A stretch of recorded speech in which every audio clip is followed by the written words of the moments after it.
যাবেন? কোথায় যাবেন? আগরপাড়া যাবো। কত ভাড়া? একজন গেলে 10 টাকা, দুজন গেলে 20। দুজন গেলে 20 তো? হ্যাঁ। পাক্কা? হ্যাঁ। আয় আয়।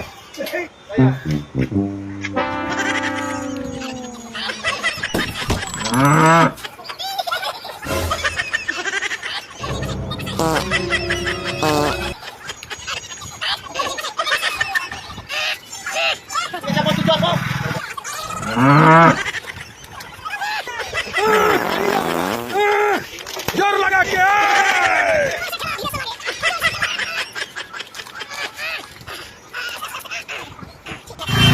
আজকে দাদা 20 টাকা চল পৌঁছে দেবে না? 20 টাকা মানে দুজন 20 টাকা। আপনি তো তুলে দিলেন, নামাবেন কি? 40 টাকা লাগবে ভাই নামাবার জন্য। আমার